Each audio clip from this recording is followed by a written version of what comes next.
Do you believe that the only way to overcome fear is by confronting it head-on? If so, it's time to question everything you've been told.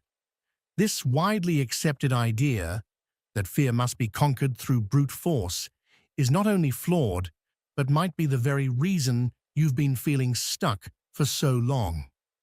Carl Jung, one of the most profound thinkers of the 20th century, shared a radically different perspective, one that has the power to change everything. According to Jung, fear is not something that should be defeated or vanquished. Instead, it must be understood. And here lies the greatest misunderstanding. As long as you keep trying to beat fear using the wrong approach, it will continue to dominate you from the shadows. But there's something no one has probably told you before. Within your fear lies the hidden key to your deepest freedom. It's not about bravery. It's not about strength. What you need is something far more profound: awareness. So if you think you already know how to handle fear, pause for a moment and think again. Because in the next few minutes, you'll uncover why almost everything you thought you knew about fear is incomplete or even completely wrong. And more importantly, how a simple shift in perception could change the way you experience life forever. Let's start with a question. What is the fear that challenges you the most right now? Think about it, reflect, and if you're ready, share it in the comments. That act of sharing, of expressing it outwardly, is often the very first step toward real understanding and transformation. Fear isn't just an emotion. It's a message, a signal that there's something essential within us we've been avoiding. Every time we run away from fear, every time we pretend it's not there, we're actually rejecting a part of ourselves. Carl Jung didn't see fear as an enemy. He saw it as a messenger from the unconscious mind, carrying truths that are often difficult to face but impossible to ignore forever. How many times have you heard the phrase, "face your fears," or "just push through it"? Society conditions us to believe that fear is an obstacle to be overcome, that courage alone can make it vanish. But ask yourself honestly, how well has that worked? How many times has fear returned, perhaps stronger than before, even after you thought you had conquered it? Jung offers a different path, one that is more demanding, but also more transformative. He believed that fear is not a wall to break through. It's a signpost. It points to the parts of our psyche that are asking, sometimes desperately, to be seen. These are parts we've buried, rejected, or hidden away. Sometimes they're dark, painful, or shameful. But Jung taught that these elements are also the seeds of our wholeness, if we're willing to engage with them. This is where the real paradox lies. Fear often protects us from confronting the very aspects of ourselves that we need to integrate in order to grow. It acts like a guardian, standing at the gates of our inner shadow, the side of the self where we hide everything we've labeled as unacceptable, weak, embarrassing, or unworthy. Yet only by turning toward that shadow can we become whole. Jung called this process individuation. Individuation is the lifelong journey of becoming the truest version of yourself. It requires not the suppression of fear, but its exploration. Not running from the dark, but walking through it with awareness. The purpose isn't to destroy what frightens you, but to understand what it reveals. Fear for Jung was not just an inconvenient feeling. It was a compass. It appeared when we strayed from our path, when we disconnected from our essence. Instead of being an obstacle, it was a guide, one that, if listened to, could lead us back to authenticity. And this is precisely why the modern mindset fails us. We've been trained to see fear as something purely negative. We're told to avoid it, distract ourselves from it, or crush it with willpower. But this approach fails time and time again. Why? Because it never addresses what fear truly is, a profound signal from the unconscious, asking for your attention, your presence, and your compassion. Take anxiety, for example. Today, we treat anxiety as a symptom to be eliminated. We medicate it, suppress it, distract ourselves from it. But Jung would invite us to ask, what is this anxiety trying to show me? What am I not willing to face? What deeper truth lies beneath this unease? The same applies to phobias, irrational fears, or that persistent, undefinable discomfort that seems to follow us through life. These feelings are not random. They're not failures. They are reflections of an inner landscape that's asking to be explored. And here's something even more fascinating. Fear is not only a personal experience, it's also collective. Jung introduced the concept of the collective unconscious, a shared reservoir of knowledge, memories, and archetypes that belong to all humanity. According to this view, your personal fears often mirror deeper, universal fears, patterns that exist across all cultures and all of history. For instance, the fear of death is not yours alone. It is woven into the human condition. It reflects one of the most ancient and powerful archetypes we carry, the awareness of our finiteness.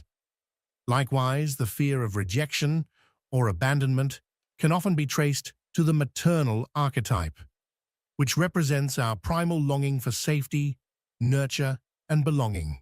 Understanding that your fears are not just your own, but are shared by billions across time and space, can bring a deep sense of connection. Your fear is not a flaw, it is a mirror of what it means to be human. And recognizing that can help you approach your fears not with judgment, but with curiosity and compassion. To begin understanding fear from Jung's perspective, we must first understand the structure of the human psyche as he described it. Jung didn't see the mind as a single unit. He described it as a complex system of conscious and unconscious parts, each playing a vital role. The ego, the shadow, the anima and animus, the self, the collective unconscious, these are all elements within you, influencing your behavior, your emotions, and yes, your fears. When fear arises, it is often the unconscious calling out to be acknowledged. It could be an unresolved wound from childhood, a repressed memory, a neglected part of your identity. It could even be something you inherited through generations, passed down silently, but still alive within you. That's why simply confronting fear as if it were an enemy to defeat doesn't work. You can't conquer what you haven't yet understood. You can't silence what you refuse to hear. Jung teaches us that real freedom comes not from overpowering fear, but from decoding its message. Carl Jung divided the human mind into three main components: the conscious, the personal unconscious, and the collective unconscious. Fear, he explained, often seeps into all of these layers, manifesting in forms that range from clearly visible to deeply hidden and obscure. On the conscious level, fear tends to be straightforward and recognizable. It is the fear of failing an important presentation, the fear of physical harm, or the fear of losing someone we love. These fears seem simple because they are tied to specific, tangible situations. However, Jung believed that conscious fear often acts merely as the tip of the iceberg. It is a visible symptom of far deeper issues buried in the unconscious. For example, a person might believe they are simply afraid of public speaking, but that fear might not come from the act of speaking itself. It might be rooted in an earlier experience of humiliation, rejection, or ridicule that now lies dormant in the personal unconscious. According to Jung, the personal unconscious is the reservoir of all that we have repressed or forgotten. It is here that painful memories, traumas, and parts of ourselves we consider unacceptable reside. Fear frequently emerges as a defense mechanism, a kind of psychological guardian that rises to protect these sensitive contents. Jung described a particular element of the unconscious called the shadow. The shadow is where all the qualities we deny, reject, or fail to integrate into our conscious identity are stored. It is here that fear often finds its most powerful source. Consider someone who constantly tries to appear strong and confident. Such a person may harbor an overwhelming fear of vulnerability. But this fear is not merely about vulnerability itself. It represents something deeper. It points to a disowned part of the self, a fragment buried within the shadow that the individual cannot face or accept. And the more we deny these darker aspects of ourselves, the more intensely fear tends to grow.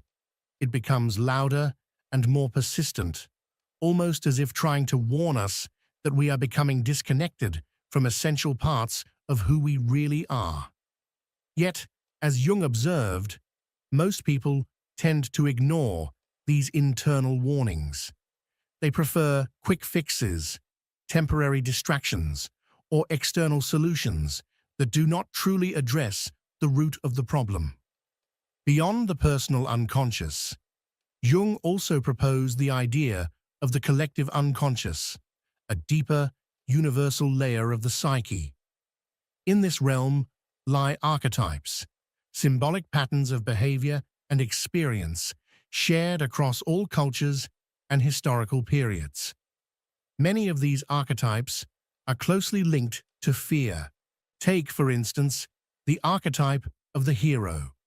The hero represents courage and triumph, but the hero's journey is always marked by encounters with the unknown and with terror. The hero must face monsters, descend into the underworld, and confront inner demons before emerging transformed. These monsters are not literal. They are symbolic representations of the universal fears that all humans must grapple with at some point in their lives. Another central archetype is the shadow itself. The shadow doesn't just represent the repressed material within an individual. It also symbolizes what is collectively denied or hidden by societies. The fear of the shadow is universal because it embodies both our hidden potential and our deepest inner conflicts. To face the shadow is to confront what makes us most uncomfortable, what we are most unwilling to admit. And yet Jung believed this confrontation was essential.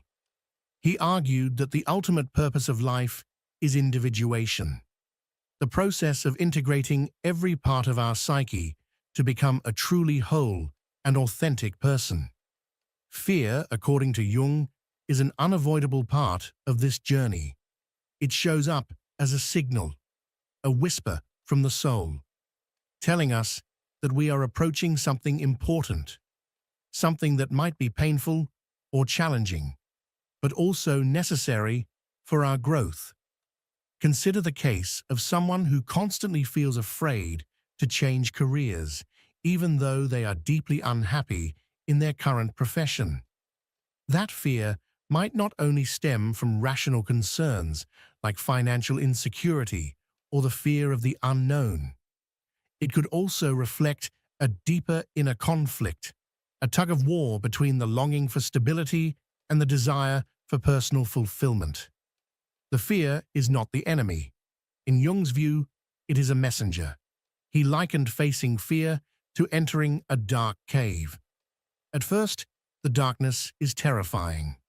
But once we step inside, we may discover hidden treasures, insights, strengths, and truths about ourselves that were previously inaccessible. One of Jung's most profound ideas was that fear often arrives as a sign that transformation is near. It appears when we are ready to evolve, but still resistant to change. Take the example of a midlife crisis, something Jung studied in great depth. At a certain stage of life, many people begin to feel an overwhelming and unsettling fear. It is the fear of aging, the fear of losing relevance, or the fear of having lived without fulfilling one's true potential. This type of fear cannot and should not be dismissed. In fact, Jung's approach becomes most powerful precisely in these moments. He taught that we should not run from such discomfort, but dive into it. In this context, fear is not an obstacle to be removed. It is a gateway. It is an invitation to go inward and explore the territories we have long avoided. But modern culture often offers a different message. Today's world is obsessed with eliminating fear as quickly and painlessly as possible. Countless books, motivational speeches, and self-help gurus promise to help us conquer fear in 5 easy steps or banish anxiety forever. But Jung's philosophy invites us to ask a much deeper question. What if fear is not a problem to solve, but a teacher to listen to? Fear may be the most honest emotion we have. It tells us where we are wounded, where we are stuck, and where we need to grow. It reveals the parts of our psyche that are fragmented or hidden. And if we dare to follow it, not as victims, but as curious explorers, it can guide us to the very core of who we are. In doing so, fear becomes sacred. It becomes the threshold we must cross to discover our wholeness, to embrace our contradictions, and to step fully into the mystery of being human. For Jung, these superficial approaches to fear are ultimately ineffective. Fear doesn't simply vanish because we choose to ignore it, nor does it disappear when we try to suppress it with quick-fix techniques. Instead, what happens is that fear finds new ways to express itself. It becomes anxiety, emotional stagnation, or even manifests through physical symptoms. The only path to genuine transformation begins when we give ourselves permission to explore the true source of our fear. This is not easy. It demands courage. But more than that, it requires patience and a deep sense of self-compassion. Jung believed that fear is directly linked to freedom, not because we need to conquer it in order to be free, but because true freedom comes when we understand what lies behind our fears. When we confront them head-on, we uncover hidden truths about ourselves, truths that had remained buried beneath the surface. These revelations liberate us from automatic behaviors and thought patterns.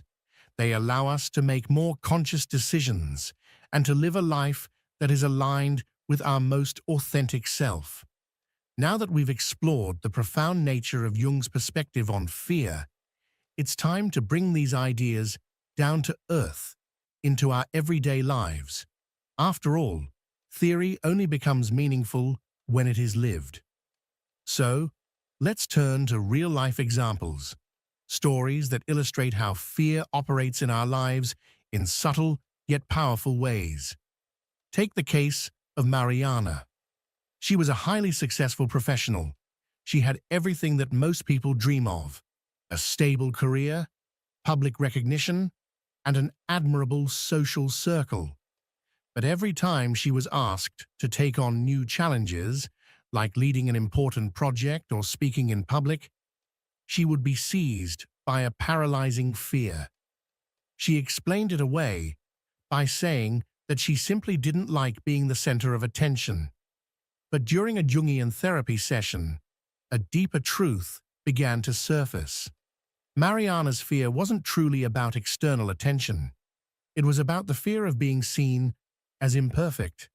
From a young age, she had learned that making mistakes was unacceptable.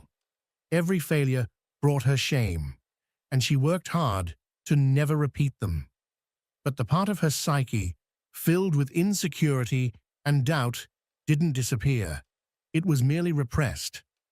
As an adult, her shadow took the shape of a deep fear of situations that might expose her flaws.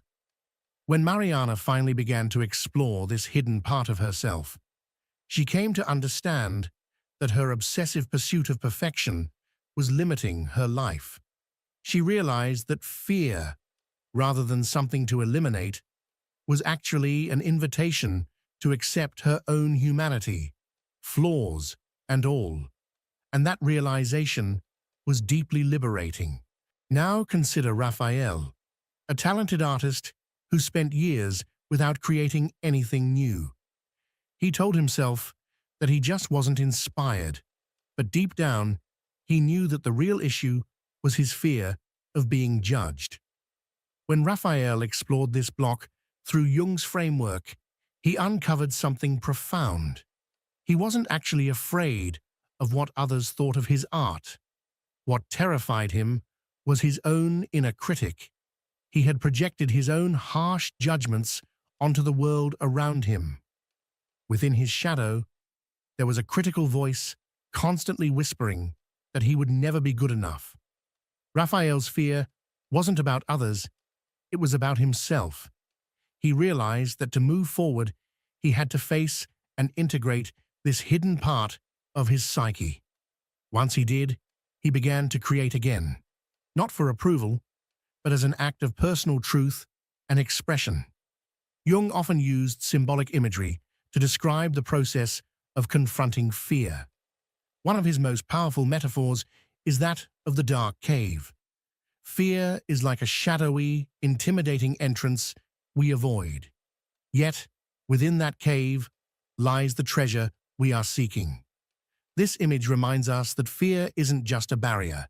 It's a signal, a sign that something meaningful is hidden beneath. For Mariana, the treasure was self-acceptance, learning to embrace her imperfections. For Raphael, it was the freedom to create without fear of judgment. Fear, as we see, is not only a personal challenge, but also plays a central role in our relationships with others. Think of the fear of abandonment, one of the deepest and most common emotional wounds. It can drive someone to avoid emotional connection entirely, guarding themselves against potential rejection. Or it can lead to controlling behaviors, desperate to prevent the other person from leaving. Jung would see this as the manifestation of the archetype of the wounded lover.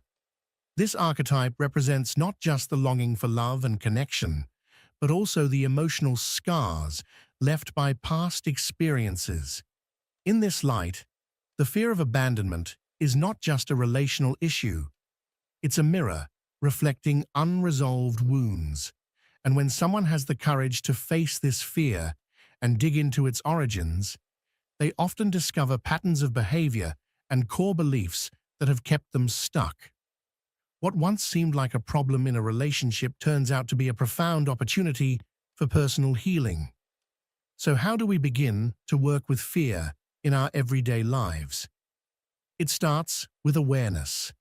We must learn to identify fear and bring the theory into practice. Ask your fear questions. When you feel fear, instead of reacting automatically, pause and ask, what is this fear trying to tell me? This simple question can open the door to deep insight. Observe repeating patterns. What kinds of situations tend to trigger fear in you? These patterns usually point to areas of life you're avoiding. Write about your fears.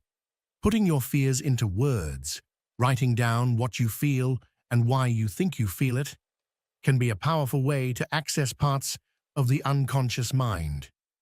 Reflect on your shadow. Ask yourself, what aspects of myself do I reject or avoid? Fear is often connected to these exiled parts of the self. As we've seen through the examples of Mariana and Raphael, fear, though uncomfortable, also carries the potential for liberation.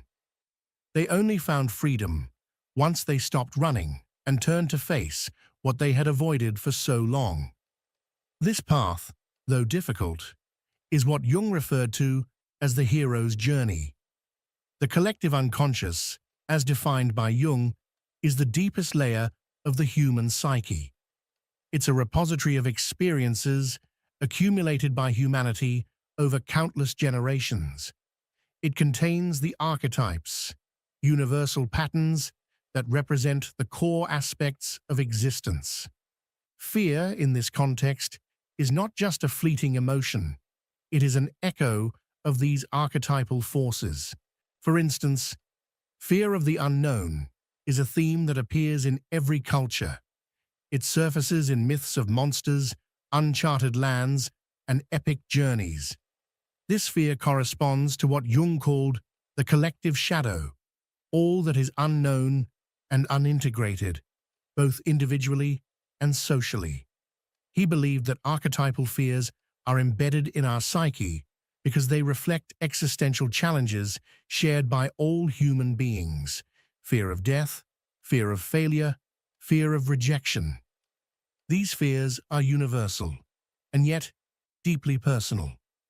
Among the archetypes most closely tied to fear, we find the hero and the dragon. The hero archetype represents the individual who must face fear, symbolized by the dragon. This confrontation isn't just about slaying a beast. It's about integrating parts of the self that have been hidden or denied. The shadow, as discussed earlier, is the archetype that holds everything we repress. Fear of the shadow is the fear of facing our own limitations, flaws, and untapped potential. The wise old man is the archetype of guidance and understanding, but he demands that we face difficult truths. His fear is the fear of reality itself, stripped of illusion. Then there's the terrible father archetype, representing oppressive authority and judgment. Fear of this figure can appear as fear of failure or the sense of never being good enough. Just as archetypes shape our individual psychology, they also influence entire societies. In times of crisis, like war, pandemics, or social upheaval, archetypal fears rise to the surface. During the COVID-19 pandemic, for example, we saw global expressions of fear. Fear of the unknown, fear of illness, fear of change. These weren't just rational responses. They were also symbolic reflections of deep archetypal anxieties awakening in the collective unconscious. Jung believed that such crises offer an opening for collective transformation. Fear, in these moments, forces individuals and societies to confront their shadows, what they have ignored or denied. The path forward, according to Jung, is not avoidance, but integration. And integration involves three fundamental steps. First, recognition, acknowledging fear as a legitimate and natural part of the human experience. Second, exploration, investigating the roots of the fear, both personal and archetypal, asking what the fear is trying to teach or reveal. Third, transformation, using fear as a catalyst for growth. This might involve confronting challenges, shifting behaviors, or adopting new perspectives. A powerful metaphor for this process is found in the hero's journey, a pattern not only described by Jung, but expanded upon by Joseph Campbell in The Hero with 1,000 Faces. At the heart of this journey lies the confrontation with fear, the symbolic dragon. In facing the dragon, the hero doesn't just overcome a threat. He or she uncovers new dimensions of selfhood. This journey represents the process of individuation, integrating the dark, transcending internal limitations, and emerging wiser and more complete. And yet, despite the power of fear to guide us, most people avoid it. That's because facing fear often brings discomfort. even pain. But within that discomfort lies transformation, and beyond the dragon, the treasure. Jung pointed out that our resistance to personal growth often doesn't present itself in loud or obvious ways. Instead, it frequently hides in plain sight, disguised as denial, procrastination, or a compulsive search for quick fixes that do nothing but cover up the deeper problem. These surface-level behaviors, according to Jung, are not random or meaningless. They are, in fact, manifestations of what he called the shadow, those unconscious parts of ourselves that we ignore, suppress, or outright reject. He believed this resistance to change was deeply symbolic. It reflected a profound inner reluctance to leave behind the familiar, even if that familiarity is riddled with dissatisfaction or emotional stagnation. Take, for instance, the fear of changing careers. So many people remain stuck in jobs that drain them, that bring no joy or purpose. On the surface, it might look like laziness or indecision, but Jung would argue otherwise.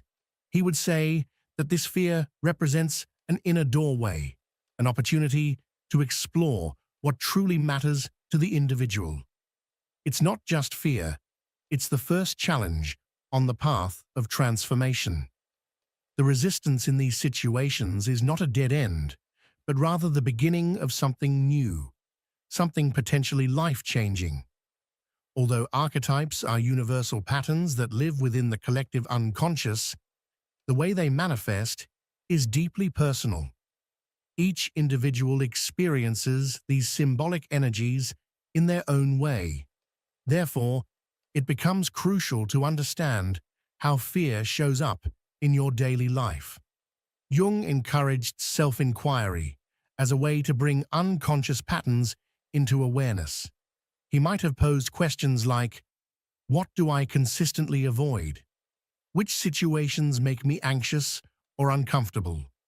What behavioral patterns do I repeat that seem rooted in fear? Are there any recurring themes in my dreams that provoke fear or unease? Such reflective questions are more than just psychological exercises. They are keys that can unlock hidden doors within the psyche. When we begin to explore fear through the lens of the unconscious and the archetypal, we come to see that fear is not merely a nuisance or a weakness. Instead, it becomes a sacred portal, one that can lead us to profound inner change. Jung reminded us that when fear is approached with both courage and curiosity, it has the potential to become one of our greatest teachers. We've now reached what may seem like the end of this journey, but as Jung so eloquently expressed, every ending is also the beginning of something else. The intention here is not to banish fear from your life, but to evolve your relationship with it. Rather than viewing it as the enemy, we can begin to see fear as an unexpected ally. This, according to Jung, was the true essence of transformation. Recognizing fear not as a roadblock to growth, but as a bridge to a more integrated, authentic version of ourselves. When we consciously examine our fears, we realize they are much more than inconvenient emotional states. They are signals, pointing us toward areas in our lives that demand greater attention and care. For example, consider the fear of loneliness. On the surface, it might feel like something to escape, but if we look more deeply, it can reveal a yearning for deeper connection, not just with others, but with ourselves. Or take the fear of failure, which so many of us carry. This often indicates that we've linked our self-worth too closely with external achievements rather than with our intrinsic value. Jung saw fear as a messenger from the unconscious. It tends to arise precisely when something within us is yearning to be acknowledged, integrated, and understood. Fear doesn't show up arbitrarily. It appears when we're at a crossroads, when we're ready, though not always willing, to step beyond the known into new territory. Each time you feel afraid, it is an invitation to ask yourself, what am I avoiding? What is this fear trying to teach me? The path of individuation, the journey to becoming who you truly are, requires the integration of all aspects of the psyche, especially those parts we usually reject or fear. Fear, in this context, becomes a compass. It doesn't mislead. It points us toward the very parts of ourselves that are still waiting to be explored, accepted, and embraced. And when you begin to treat fear not as a threat, but as a guide, the journey to wholeness becomes far clearer. Imagine you're standing on the edge of a major life decision, moving to a new city, starting a new relationship, or leaving behind an old identity. Fear inevitably arises. It whispers warnings, urging you to stay in your comfort zone. But if you look more closely, you'll see that fear is guarding something valuable, something your soul knows you need to encounter. Throughout this reflection, we've returned again and again to a single idea. Fear is not something to be quickly overcome or brushed aside. It deserves your attention. It must be accepted, examined, and understood. Jung famously said, "What you resist persists." And indeed, when we resist fear, it doesn't disappear. It festers.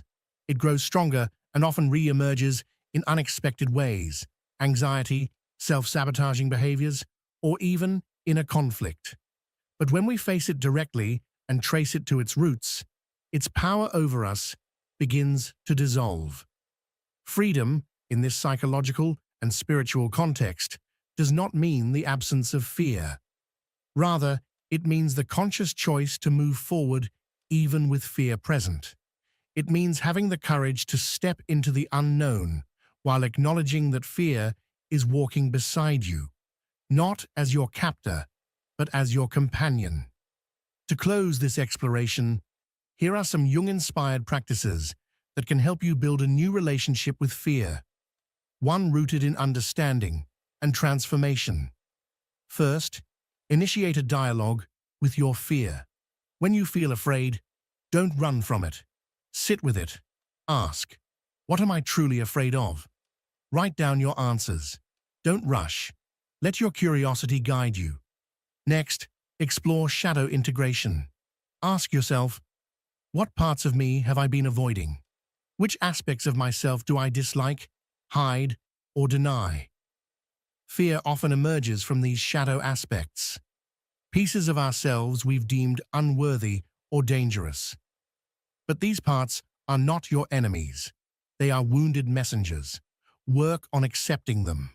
Give them a seat at the table. You can also use your dreams as a guide. Jung believed that dreams are direct messages from the unconscious. If you dream about frightening or uncomfortable scenarios, don't ignore them. Analyze them. What symbols appear? What emotions arise? Your dreams may contain crucial clues about what you're neglecting in your waking life. Finally, connect with your archetypes. Reflect on which archetypal energies are active in your life. Are you in the role of the hero, setting off on a quest? Are you encountering the shadow, facing the unknown? Or perhaps the wise old man or woman is whispering guidance. These inner figures aren't just myths. They are mirrors, helping you understand how to walk through fear with purpose. And perhaps the most powerful practice of all, walk toward discomfort. When fear tells you to retreat, challenge yourself to take even the smallest step forward. This doesn't mean plunging into chaos. It means daring to approach what lies on the other side of your resistance. Remember, fear is not just an emotion to be managed. It is a message to be decoded. It reflects the landscape of your inner world, and it calls you toward integration, wholeness, and self-actualization. Jung's vision of fear is revolutionary because it invites us to move from victimhood to empowerment. Instead of seeing fear as something that holds us back, we can begin to see it as something that propels us forward. Above all, remember, fear is universal, but the way you choose to face it defines the quality of your life's journey. Jung left us a map, but no two paths are alike. You will never truly transcend fear unless you first understand that it is not your enemy. It is the messenger. It is the guardian of the cave where your greatest treasure lies. Carl Jung showed us that fear isn't something we need to run from, but something we must embrace as a vital part of the soul's journey toward individuation. So the next time fear rises, don't turn away. Greet it with curiosity and courage. Ask it what it's trying to show you. And in doing so, you won't just transform your fear, you'll transform yourself. If this message resonated with you, don't forget to subscribe to the channel, turn on the notification bell, and share this video with someone who might need it. There's so much more to explore in the depths of the psyche, and our upcoming videos will take you even further on this transformative journey. Stay curious, stay courageous, and we'll see you in the next one. How many times have you betrayed yourself just to hear a simple thank you? How long will you keep drowning in silence just so you don't appear difficult? And what do you lose in the deepest corners of your soul each time you bow before something you don't even believe in? What we refuse to confront within ourselves, we will eventually meet as destiny. Carl Jung said this with precision. It sounds beautiful, doesn't it? But there is a type of kindness that is nothing more than cowardice, a politeness that hides desperation, a smile that, if you look closely, is almost a silent cry for help. Have you ever felt that? Sometimes it seems as if we were programmed from birth to live like this, meeting expectations, avoiding conflict, wearing masks, smiling at the world while dying inside. Pleasing others has become a socially accepted addiction, even praised as noble, yet few dare to speak of its price. Jung did, and that is why the world both feared and resisted him. For him, when you live only to be liked, you are exiling your own shadow, the most vivid, raw, and authentic part of your being. You are rejecting your essence just to fit into a mold. You end up censoring your soul in the name of superficial peace. And sooner or later, that silence demands payment. You begin to realize that behind the good person behavior lies chronic pain, unresolved wounds, guilt, or the memory of a child who learned far too early that to be accepted, they had to stop being themselves. Jung offered us an uncomfortable key. The only way to stop living to please others is to face the truth about what you really want. And what you want might be wild, inappropriate, even ugly in the eyes of others. But it is yours, and it is real. This is not a self-help manual. It is a mirror. And perhaps you will not like what you see, but if you stay with me until the end, you may rediscover something that was stolen from you long ago. Have you noticed that the compulsive pleaser is never truly at peace? Always alert, always watching reactions, measuring words, scanning every tone, terrified of causing even the slightest disapproval. And the tragedy of it all is not the effort, it is the invisibility. With every yes that should have been a no, they fade a little more until their own existence becomes a shadow. Jung would say, this is unconscious surrender to the persona, the mask we wear to survive socially. But behind it lies a fragmented being, suffocating under its own hunger for approval. For Jung, the shadow was never evil. The shadow is everything you repressed because it was not acceptable. Your rage, your selfishness, your desire to scream, your urge to walk out of the room mid-conversation, all of it remains, buried alive, waiting to be seen. The danger of living to please others is that you become a walking illusion. You learn to say what is expected, to wear what is appropriate, to laugh at what you don't even find funny, and little by little, you lose the trail of your own truth. Imagine an actor who never leaves the stage. At first, the lights shine, the applause comes. But one day he realizes he no longer remembers what his real voice sounded like when he wasn't in character. That is not living. That is performing an existence, confusing social approval with love. But why do we do this? Perhaps because one day, as children, we discovered that pleasing brought safety. The child who pleases avoids punishment, earns affection, learns that by silencing their own desires, they can buy love, even if it is conditional, fragile, and shallow.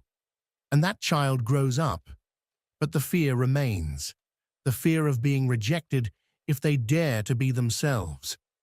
Jung believed that the ignored shadow never disappears. It accumulates, and if not integrated, it erupts in destructive ways. Anxiety crises, silent depressions, hidden resentment, self-sabotaged relationships.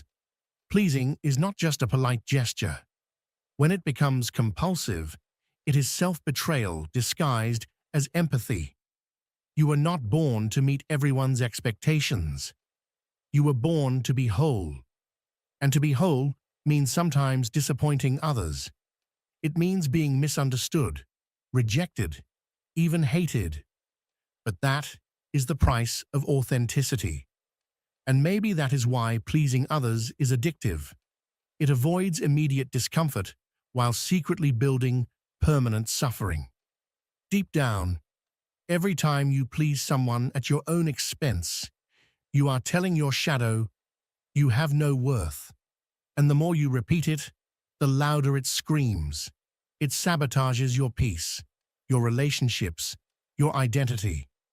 Perhaps the time has come to listen to that silenced voice, not to blindly obey it, but to integrate it, to recognize that inside you there is a fierce side, and it is not your enemy, it is your root. Jung invites us to be raw, to be real. And sometimes being real means no longer smiling when everything inside you is falling apart. Think about it. And now, there is something you must know. Have you ever noticed how, at the very moment when you most need to stay calm, your mind collapses? That loss of control is not just emotional. It is mental. It happens because most of us were trained to feel before thinking, to react before observing. The problem is structural. No one ever taught us to train the mind as if it were a muscle. That is why every small frustration becomes an explosion, and every challenge an inner defeat. But there is another way, a different structure based on neuroscience, applied philosophy, and silent mental techniques that reprogram how you respond and put you back in control of your life. Imagine a knight who lives his life trying to rescue everyone around him, yet never removes his armor. He heals the wounds of others while silently bleeding beneath the steel. He smiles outwardly while his soul cries in secret. This is not the fairy tale hero celebrated in myths, but the wounded hero who silently inhabits so many of us. Carl Jung spoke of complexes not as mere psychological dysfunctions, but as living emotional nuclei that unconsciously rule our behavior. Among them, perhaps one of the most treacherous is the complex of the wounded hero, born out of primitive rejection, out of the early trauma of not being loved as one truly was, which then creates a compulsion to live in such a way that rejection will never happen again. Have you ever made decisions only to keep someone's love? Have you silenced your own desires for fear of being seen as selfish? Have you sacrificed yourself secretly hoping someone would notice how good you were? That is the wounded hero's pattern, striving endlessly to be worthy of love. But here lies the cruel irony. The more he tries to please, the emptier he feels, because the love he receives is not for who he truly is, but for the image he has projected. Holding up that mask is exhausting. His kindness is not pure generosity. It is fear, fear of being abandoned.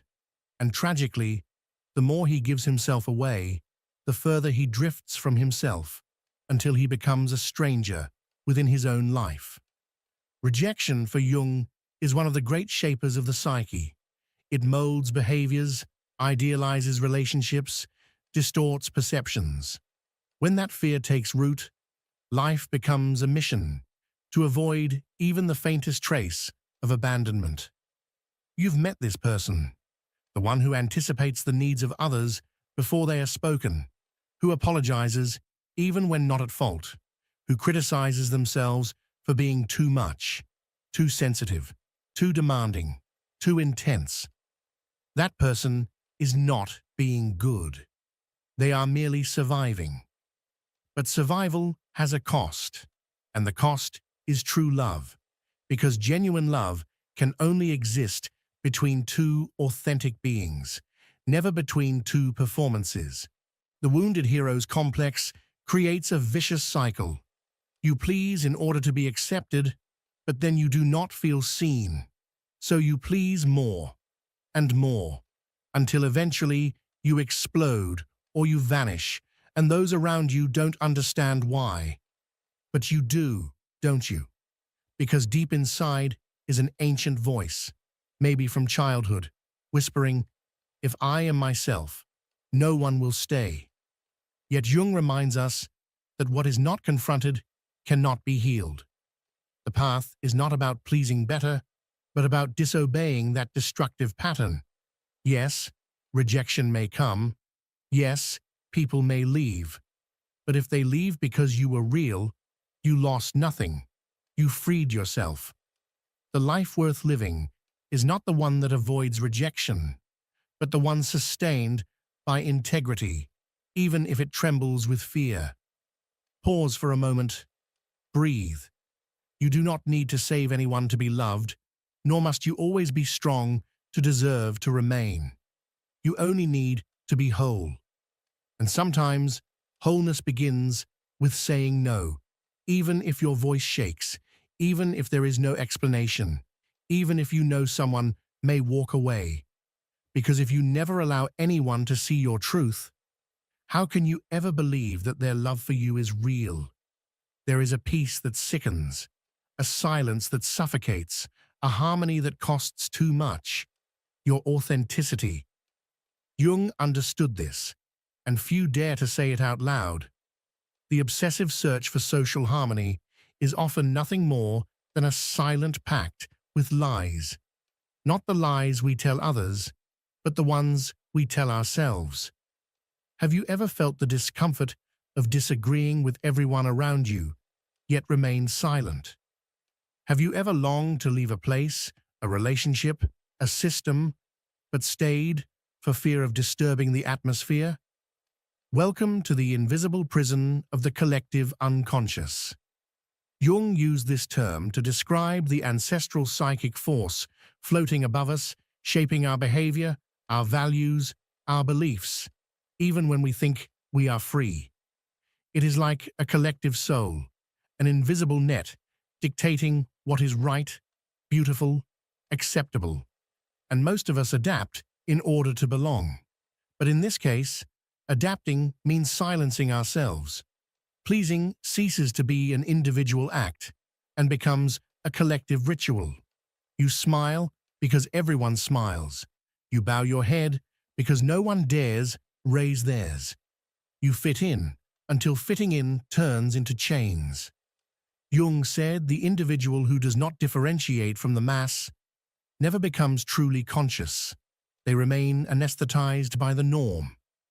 And often the norm is a facade, sustained at the expense of human souls.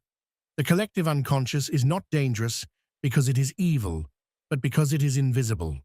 It tells you certain emotions are ugly, certain desires are selfish, certain impulses must be suppressed. And you, terrified of being wrong, crush your own truth to fit the play. But the more you betray yourself to belong, the more you become a stranger inside your own existence. Haven't you felt it? That eerie sensation of being in a crowded room yet completely alone, of laughing without knowing why, of being surrounded yet utterly disconnected. Perhaps you are not living. Perhaps you are only acting, following a script written by the collective unconscious. So the question becomes, are you willing to pay the price of being yourself, even if it costs the acceptance of others? Because if not, prepare to pay another price, the price of inner alienation, that slow corrosion that turns life into farce, relationships into theater, work into sacrifice, and you into someone else. Imposed harmony, the kind that forces you to smile while everything inside you screams for change, is nothing but a decorated prison. And as Jung said, freedom does not come from avoiding conflict, but from facing it. To be free does not mean to sever every tie, but to sever lies. And that hurts. But pain is the awakener, the force that tears the thin skin of persona to reveal the raw flesh of the soul. This is what begins the process of individuation, the birth of the true self. Perhaps today, you do not need to strive harder to maintain peace. Perhaps you only need to let chaos speak, to give your uncomfortable truth a voice. Because sometimes the beginning of healing is the end of harmony. Have you ever caught yourself smiling without wanting to? Nodding at something that disgusted you inside? Feeling rage, yet swallowing it, as though your pain were a shame to be hidden? You may think that is maturity, control, good manners. But what if Jung told you it is a mask, and one of the most dangerous? In Jungian psychology, the persona is the face we show the world, a necessary adaptation to social life. But when idolized, it becomes a prison. And within this existential theater, there is one mask worn by many without realizing, the mask of the people-pleaser. This archetype, molded in childhood, learns early that safety comes from being useful, praise from being agreeable, love from being convenient. It learns that to exist in the world, one must abandon oneself, and so begins the exile. The child learns to do what adults approve of. Later, the teenager adapts to fit into the group.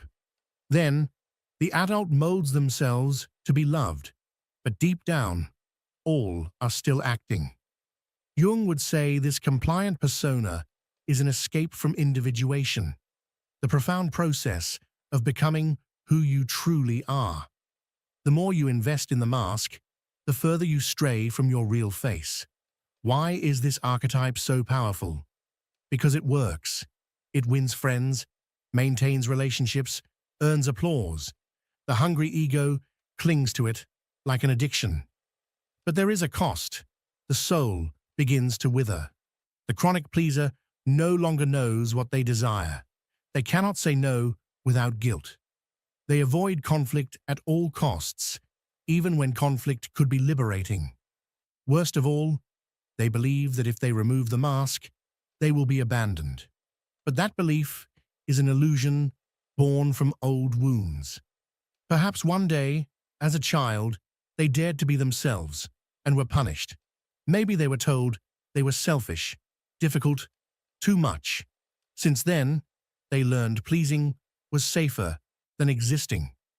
Yet Jung warns us, what is repressed does not disappear. It transforms. What is not integrated takes revenge. The pleaser does not explode outwardly. They sicken inwardly. Anxiety, diffuse anguish, emptiness, superficial relationships. They smile on the outside, while inside a muffled cry echoes, "I exist." When the persona becomes the only way of relating to the world, the self, the true essence, falls asleep. And that is tragic, because living as a character is dying slowly while the world applauds. So let me ask you, how many parts of yourself have you buried to be accepted? How many desires have you strangled to avoid disappointing others? The time has come to face the dark origin of that mask, not to rip it off violently, but to look at it and say, "I no longer need you to be loved." Jung's path is not to destroy the persona, but to stop confusing the mask with identity, to use it as a tool, not a prison. You can still be kind, but let it come from choice, not fear. You can still be empathetic, but without erasing yourself. Because there is a vast difference between pleasing out of love and pleasing out of panic. And once you understand that difference, everything changes. There is a quiet, devastating moment when you realize you have spent more time pretending to be someone than being yourself. And there is no pain more intimate than that. Looking into the mirror and not recognizing who you are. It is here that many give up. But for Jung, this is where life truly begins. For him, the goal is not to be good or accepted, but to be whole. And wholeness does not mean being eternally balanced or enlightened.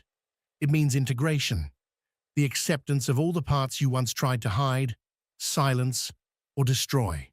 Anger, desire, envy, pride, the fear of not being loved. These are not moral defects, but fragments of your psyche demanding to be heard. To ignore them is to strengthen them in the shadows. The pleaser lives by pretending. Pretending everything is fine. Pretending not to care.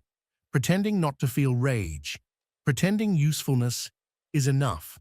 But every time you pretend, another part of you falls asleep. And the danger of too much sleep is forgetting you are alive. Integration, Jung said, is looking at those parts and saying, "You too are me." It is recognizing that what you most despise in others might silently live within yourself. It is ending the division between light and shadow and accepting that you are both. Brutal authenticity is not aesthetic. It is courage. It is speaking your truth even while trembling. It is setting boundaries though your voice shakes. It is enduring the discomfort of rejection so you do not reject yourself. But that terrifies us, doesn't it? Because we were taught that being truthful is selfish, that honesty is cruelty, that intensity is unbearable. And so we fake it. We fake to fit in, fake to endure, fake until we forget what it felt like not to fake. But there comes a breaking point, a moment when the soul screams so loudly that not even endless praise can silence it. And at that point, you have only two choices: to keep pretending and slowly wither away, or to begin integrating and finally live with your soul set ablaze. Yes, you will lose people, and yes, you will confuse others, but what you gain is beyond price. You gain awareness, freedom, and truth. Those who loved you only when you were wearing a mask never truly loved you. They only loved the role you played, the image you projected, the version of yourself that was convenient for them. But the ones who stay when you finally remove your armor, when you dare to stand without disguises, those are the ones worth the risk, because they do not cling to the illusion of who you are supposed to be. They choose to remain beside the truth of who you really are. So now I ask you, do you still want to keep pleasing others, or do you finally want to be yourself? And as Jung would remind us, the answer will never be found outside. It is right where you least want to look, buried in your shadow. The truth is both simple and painful. As long as you live to please, You will always be at war with yourself, and in that battle, there are no victors. Jung revealed to us that there is only one path toward inner freedom, and it requires courage to look within and embrace the very aspects of yourself that you fear the most. The shadow is not your enemy. It is not here to destroy you, nor to punish you. It is the forgotten part of you, the one that grew tired of being denied, silenced, and exiled. It waits for recognition, not rejection. I remember one night, in the stillness of the early hours, staring at the ceiling and asking myself, if nobody were watching me, who would I truly be?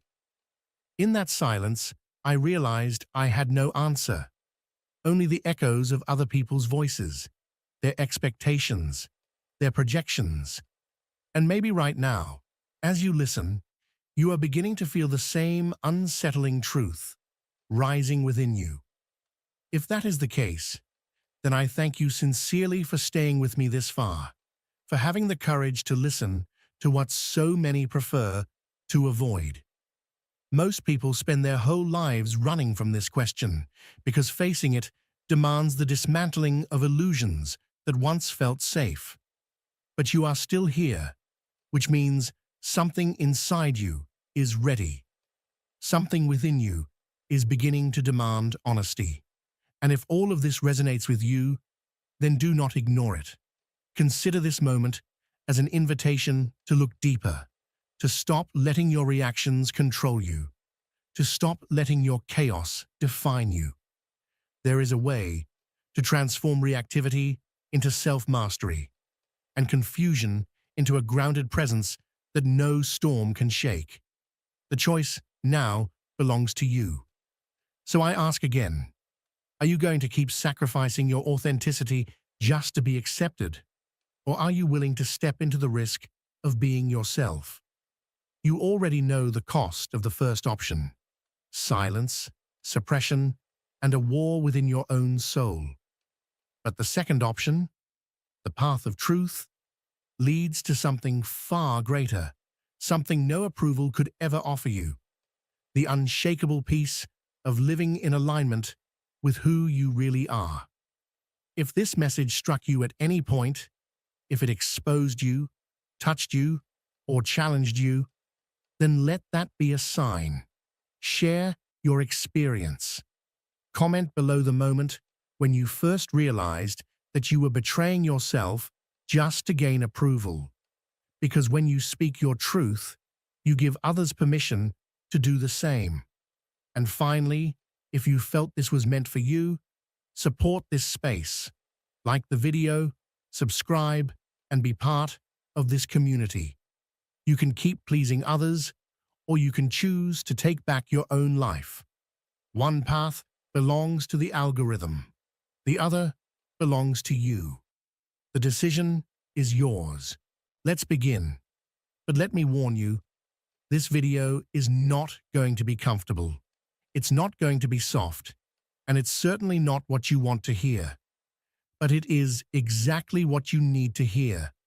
Since childhood, you've been trained to look outward, to find blame, to assign names and faces to your suffering. And yes, often that name is your mother's. But here's what almost no one dares to tell you. It's not your mother who's still holding you back. It's what your mind did with her. This isn't about blame or judgment. It's not an attack. It's a truth so uncomfortable that most people will spend their entire lives avoiding it. Your mother lives in your unconscious long after she's left the room. You've tried to move on. You've chased peace. But peace won't come while you're still trapped in a war you haven't even named. And what war is that? The war against an image, a figure that's not flesh and blood anymore, but a shadow, an archetype that lodged itself inside you before you even had the words to define the world around you. And the hardest part? That shadow doesn't leave on its own. Carl Jung called it the mother complex, but don't confuse that with just another psychological label. It's an emotional prison, one with invisible bars. It's the voice that judges you in silence, the emptiness nothing seems to fill, that aching hunger for approval you've carried since you were a child. And the most painful part is, it's not even yours. It's inherited. It's an echo, a mark on the soul, carved so deeply that it feels permanent. So how do you heal something like that? This is where the real work begins. Because as long as you keep seeing your mother as an all-powerful figure, whether you're idolizing her or blaming her, you're not actually seeing her. You're seeing a myth, a projection, an image distorted by years of unmet needs, silent wounds, and unspoken resentment. And the hardest truth? That myth still runs your life far more than you're willing to admit. Every decision you make chasing approval, every relationship that crumbles because you're waiting to be saved, every time you can't say no and set boundaries, all of it is rooted far deeper than you think. It's rooted in your childhood, in the glance that never came, in the embrace you were desperate for but never got, in the words that should have been spoken but never were. And now, here you are, an adult on the outside, but deep inside, you're still that child, the one hoping, just hoping, that mom will finally say, everything's going to be okay. But here's the most brutal part. That moment is never going to come. Healing isn't waiting for her to change. Healing is accepting that she might never change. Healing is stopping the wait. And that is devastating. You've been told that forgiveness is the key, that understanding her is the way forward, that you should walk a mile in her shoes. And yes, those things can help, but only if you do the most important thing first. You have to look inward. You have to take full responsibility for your wound. Because the truth is, it's no longer hers. It's yours, only yours, and no one is coming to heal it for you. Now tell me this. How many times have you caught yourself behaving exactly like her? How many times have you said or done the very things you once swore you'd never repeat? That's the trap. The complex isn't just emotional, it's behavioral. It inhabits you, it drives you, and if you don't become aware of it, it will make you its reflection. The pattern repeats itself again and again until someone finds the courage to break it. And breaking it hurts, because it means killing the illusion. It means giving up the hope that one day what didn't happen will magically happen. It means facing the truth. There will be no perfect closure, no magical repair. Your childhood is gone, and the comfort you didn't receive, you'll have to learn how to give it to yourself. Are you willing to do that? Are you ready to stop waiting to be loved the way you needed and start loving yourself the way you deserve? Because that is the doorway. There is no other. In Jungian terms, the mother isn't just a person. It's an archetype, a symbol. She represents origin, safety, emotional nourishment. But she can also represent suffocation, dependency, the fear of being your authentic self. And when that archetype remains unintegrated, it becomes a shadow you project onto everything. Your partners, your bosses, your friends. You find yourself constantly expecting someone to rescue you, to understand you without words, to take care of you without conditions. But that's not love. That's lack. And lack cannot be filled by another person. It can only be filled by truth, by awareness, by courage. The first step? Stop idealizing her. She wasn't perfect. She wasn't a goddess. But she also wasn't the monster your pain sometimes paints her to be.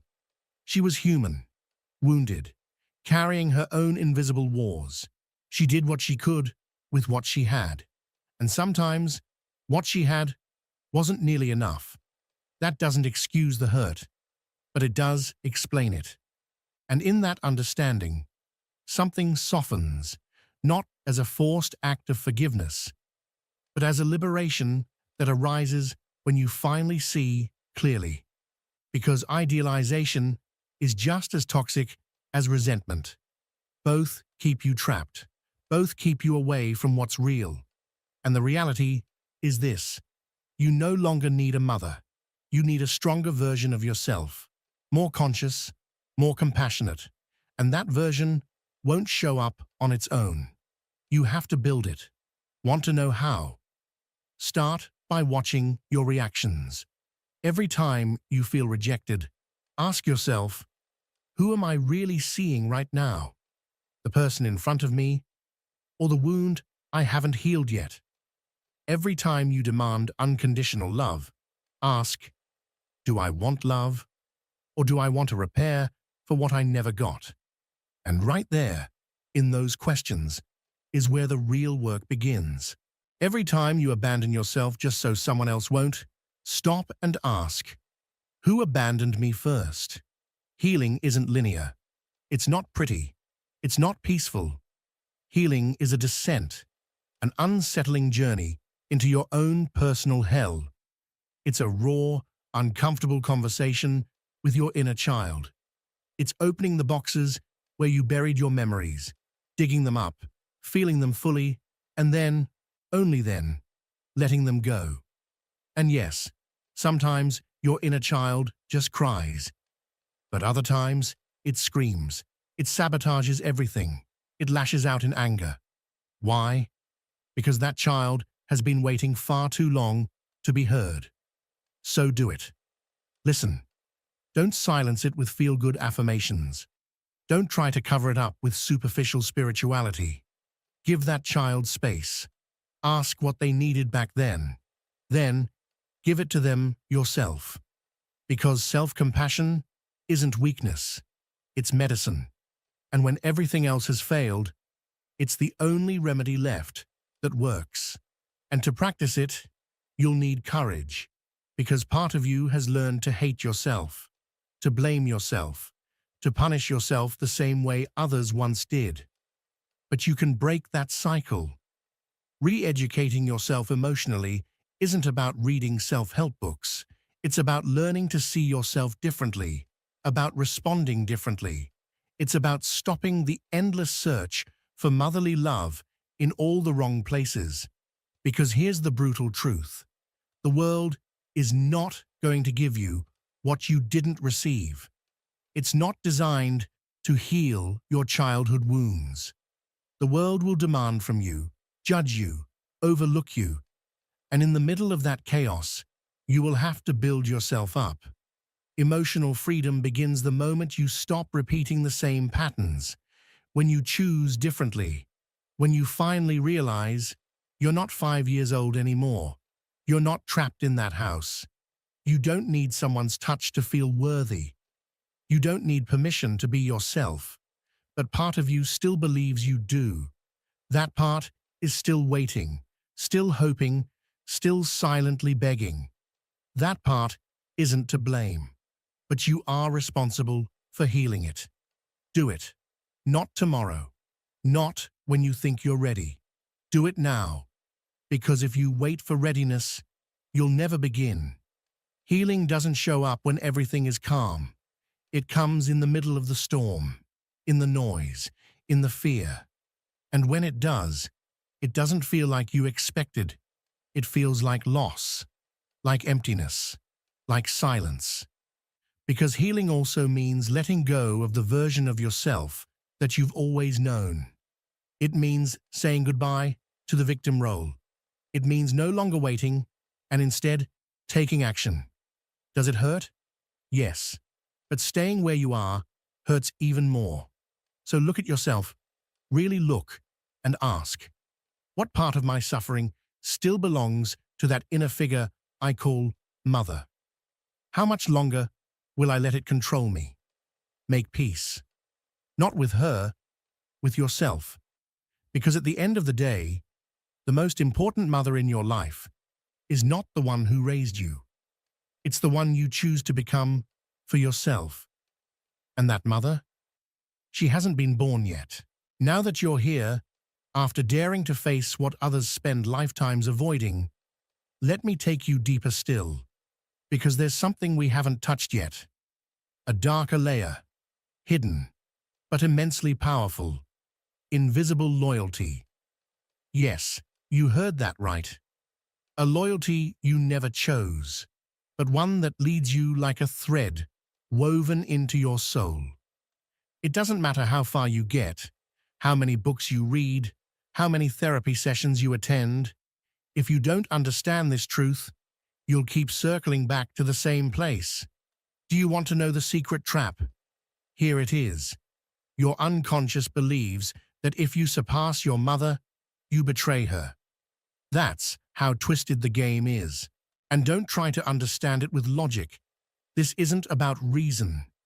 It's imprinted deep within your emotional system, because you grew up believing your identity was tied to hers. That if she suffered, you had to suffer too. That if she believed something, you had to carry it. Without even knowing, you made a pact, a silent vow, an invisible promise that says, I will not be better than you, Mom. I will not be freer than you. I won't fully heal unless you heal first. That's the prison. And the scariest part? That prison looks like love. This isn't about hate. It's not about resentment. It's about unconscious loyalty that binds you to her pain, her frustrations, her limitations. That's why you keep repeating stories that don't make sense. That's why every time you get close to something bigger, something better, you sabotage it. Because somewhere deep inside, a voice whispers, if I'm happy and she wasn't, I'm being disloyal. But here's the harsh truth. Your pain doesn't honor her. Your stagnation doesn't save her. Your unhappiness doesn't heal her. So why are you still carrying what was never yours to carry? There's a scene that plays out in countless wounded souls. The child who refuses to fully live, just so they won't hurt the feelings of a mother who's no longer here, or who never really was. As if deep down, they want to say, look, Mom, I suffer too. You're not alone in your sadness. And that is what's slowly killing you. The real betrayal is not in leaving her story behind. The real betrayal is in continuing to relive it. Because if you truly love her, if you truly want to free yourself without dishonoring her, then you must understand one thing. To honor the mother is to outgrow her, not as an act of rebellion, not as rejection, but as evolution. She gave you life. Now it's your turn to multiply it, not shrink it. Turn the pain she passed down into something new, into awareness, into transformation, into an authentic life, a life that finally, truly belongs to you. But for that, you need to break the secret vow, the one you made before you could even speak, the one that says, I won't be freer than you. Break that promise, not with anger, but with love.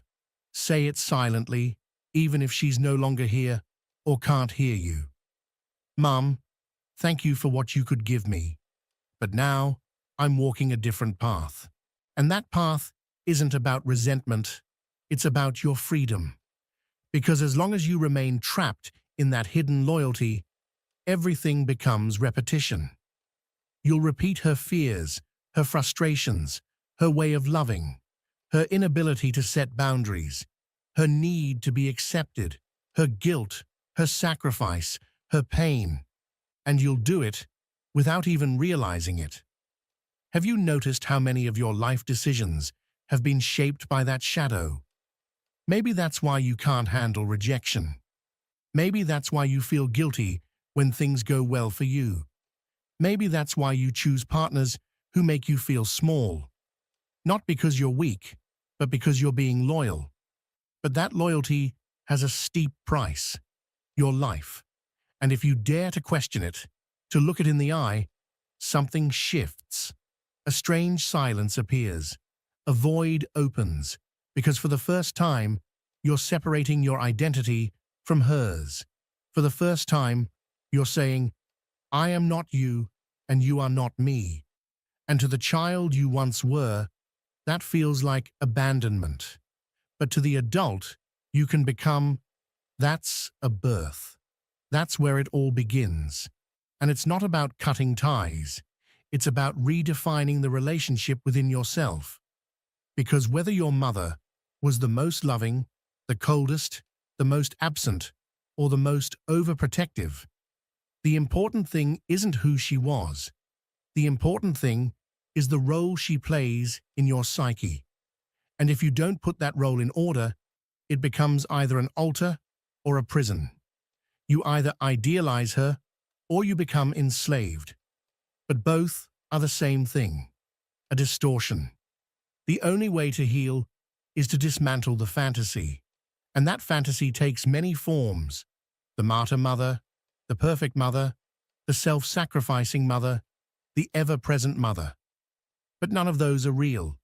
They're constructs of your mind, myths that keep you from seeing the truth, that she was also a daughter, that she also carried ghosts, that she too was a victim of her time, that she loved in her own way, that she made mistakes, and that you're not here to repeat her fate. You're here for something greater. You're here to transform that emotional inheritance into wisdom, to bring awareness to what was unconscious, to close a cycle.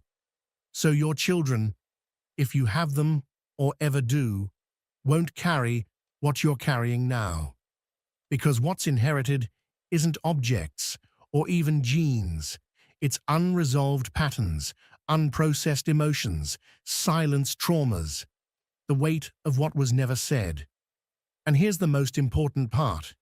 You can't change the past, but you can change the way the past lives inside you. Do it. Not for her, for you. You don't need to break with your mother. You need to break with the distorted archetype you carry inside. You need to silence the voice that judges you every time you shine.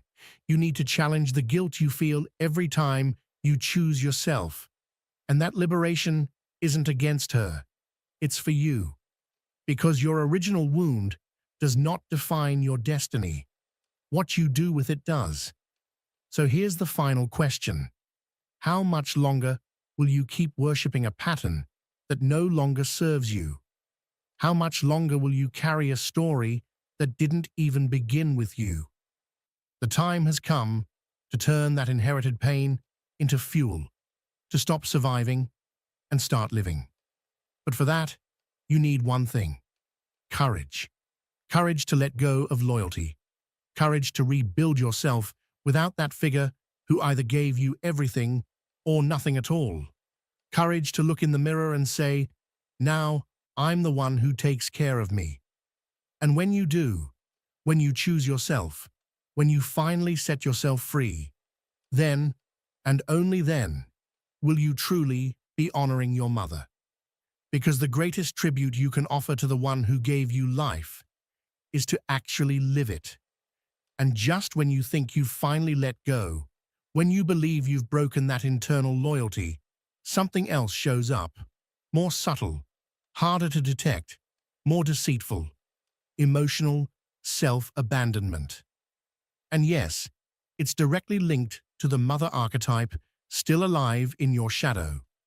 Because what does a child do when they don't receive the emotional care they need? They adapt, they go quiet, they learn to ignore themselves, they learn to repress, to pretend it doesn't hurt. And that survival skill becomes, years later, your way of life. Have you noticed how you treat yourself? How you speak to yourself inside? How you demand things of yourself you'd never demand from someone you love? That's no coincidence. It's the continuation of the same pattern. It's how that misaligned archetype expresses itself within you, repeating the abandonment, but now from the inside. And here comes the cruelest part of this story. No one is hurting you now. you're the one still doing it, in the name of an old program. Every time you deny yourself rest, every time you minimize your pain, every time you betray yourself just to avoid making others uncomfortable, every time you accept the unacceptable out of fear of not being loved, you're repeating the same script. If I ignore myself, maybe they'll love me. Do you realize what that means? It means you learn to survive by emotionally disappearing. And that's a slow, invisible, silent massacre. You've become your own authoritarian figure, the one who won't let you cry, the one who demands strength, who pushes you to perform, to give, to support everyone except yourself. And you know what's the most twisted part? The more you abandon yourself, the more you hope someone will come and rescue you. But that's not going to happen, because no one can give you what you're not giving yourself. So here's the real revolution. Start caring for yourself the way no one ever did. Be your own inner mother. Re-educate yourself from scratch. Learn to give yourself the affection you were denied, to allow yourself to feel without judgment, to speak to yourself kindly when you fall, to stop demanding perfection when all you need is comfort. And yes, at first, it will feel strange, because for years, you've been used to the whip, the criticism, the emotional coldness, but none of that is truly yours. It's borrowed software, a system you inherited, not because it works, but because it was all you ever knew. Want to break that cycle? Start by asking yourself this: how would I treat a child who just went through what I've been through? What would I say to a kid who feels defeated, exhausted, on the edge of collapse? Would I push them harder, call them weak, or would I hold them, asking for nothing in return? And now realize this: that child is you. Yes, even now, whether you're 30, 40, or 50 years old, even if you've grown tough, even if it looks like you've got everything under control, that child is still there, still waiting. But no one's coming. Not the way you imagine. Because this isn't about finding the perfect savior. It's about becoming the person you always needed. And this isn't some shallow, mystical idea. It's deep psychology. Jung knew it well. What we do not make conscious appears in our lives as fate. And this truth hits hard here. If you don't make your self-abandonment conscious, you'll repeat it again and again, in every relationship, in every job, in every decision. You'll keep living from lack, from emotional hunger, from the desperation to be rescued. And here's the paradox: you stop needing to be saved the moment you become your own safe place. Is it hard? Of course it is. No one taught you how. They taught you how to compete, how to perform, how to impress. But no one showed you how to hold your inner world, let alone embrace your shadows. And that brings us to another forgotten piece: the negative inner mother. That voice inside you, that one isn't yours. The one that says you're not enough, that you're late, that you don't deserve it, that you should be more, feel less. That voice isn't you, but you've mistaken it for your own. It's an internalized figure, a distorted archetypal energy that's taken over the space where your self-worth should live.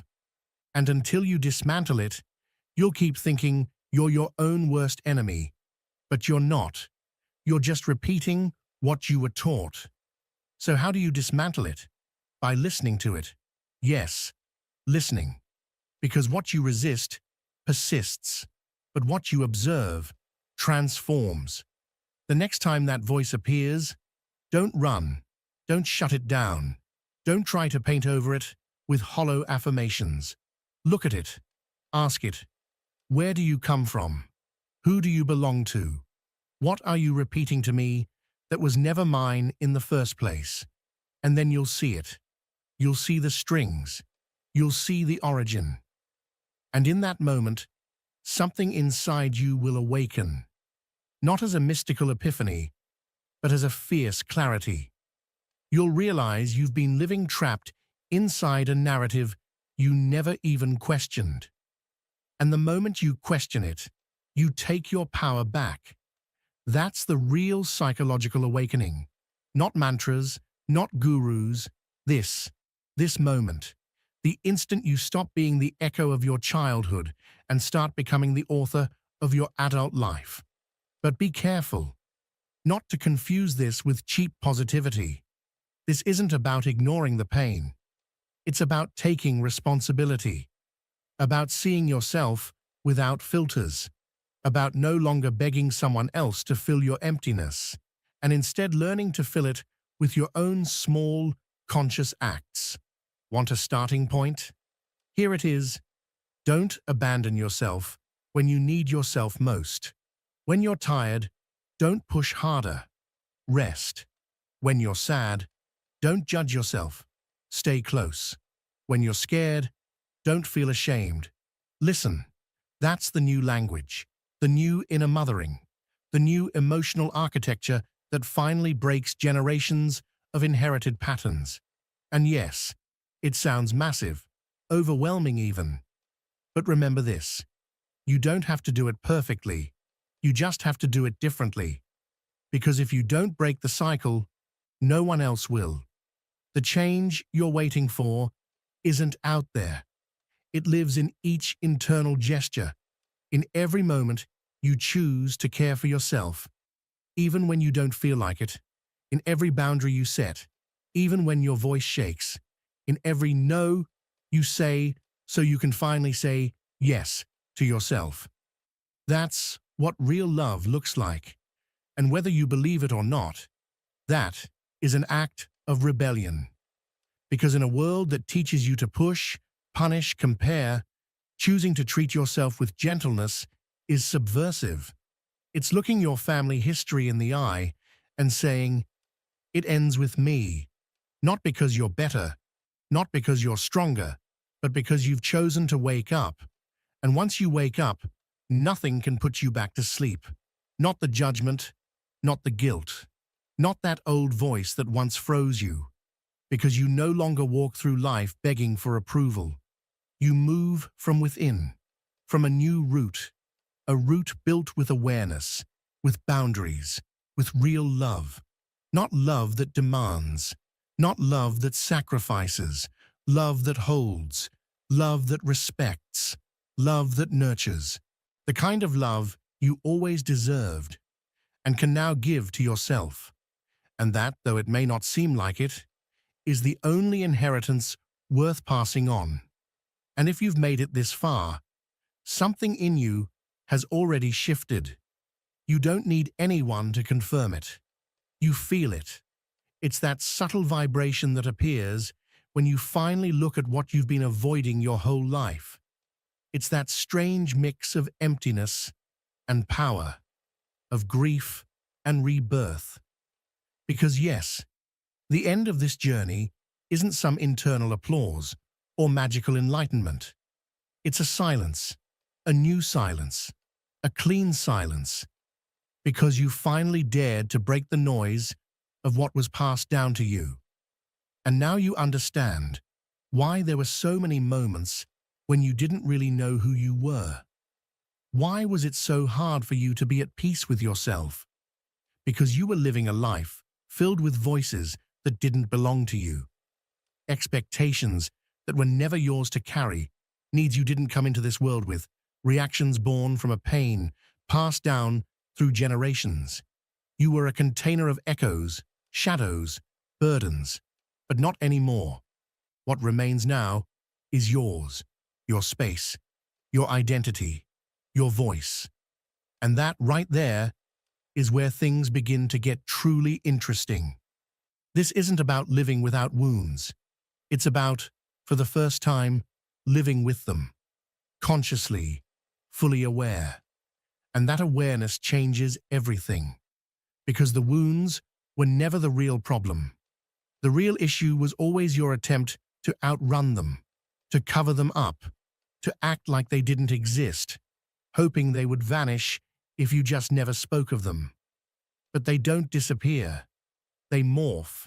They deepen. They root themselves in silence. They transform only when you face them, speak them aloud, and walk through them without flinching. And right at that final crossing, at the point where you're no longer hiding, something new is born. A kind of emotional maturity that isn't about being in control or pretending to be untouched by life. It's the kind that accepts that, within you, broken parts and wise parts coexist, that there are still parts of you that cry, and parts that have learned how to hold and soothe the pain. And do you know what that really means? It means you've crossed a threshold, a sacred line of no return, where you stop being a symbolic child of your past and become the symbolic parent of your present. You no longer live from what was missing. You live from what you now choose to create. And that kind of power, that is rare, because it requires fierce courage, ruthless honesty, and an almost untamed willingness to let go of excuses, justifications, inherited fears, and begin to live from within, from the depths, not from the hollow echo of some old narrative. And now that you know this, what will you do with it? Because this is where the video ends, but where the real journey begins. The invisible part, the quiet transformation, the part no one else will see, but you will feel, every day, in every choice, in every new way you learn to treat yourself. Each time you choose not to repeat the old pattern. Each time you act from awareness instead of lack. And even if nobody applauds you for it, even if no one sees your silent victories, know this: that kind of freedom, it's priceless. It cannot be bought. So I'll leave you with one last thought, one that might wrap everything you've just heard into a single sentence. A sentence to keep close, to whisper when it's hard, to tattoo on your soul if needed. When self-love is born from healed pain, it stops being a trend and becomes a quiet revolution. And if you've made it this far, let me know in the comments. I want to know who among you didn't just watch, but dared to feel every word. Type it out. I am the end of the pattern. Because if you've arrived here to the very end, then you are no longer the same. You've seen something most people never even dare to glance at. And if this stirred something in you, made you think, made you feel, then subscribe, not for me, but for you. Because we're not here to entertain egos, we're here to awaken souls, and the journey is only just beginning. Turn on that little bell icon, because what's coming next, it's going to hurt, but it's going to free you. I'll see you in the next video. Or maybe not. Maybe you'll just meet yourself again, in the echo of what you've just heard. Either way, something in you has awakened, and that, my friend, is irreversible. Now go, do something that scares you just a little. Speak to yourself in a way you never have before. Sit in silence. Cry if you must. Or look at yourself in the mirror without judgment for just 10 seconds. 10. That's enough to begin. Because when you change the way you treat yourself, the world changes the way it responds to you. And if you don't believe it, try it. But do it from that place, deep down, where you no longer need to be rescued. Because now, finally, you know you were the savior all along. Until then, may the world tremble when you begin to live without repeating what once broke you. I'll see you again, maybe. Or maybe you'll be too busy rebuilding yourself, piece by conscious piece. Either way, I'm glad you made it this far. To this moment, to yourself, to now.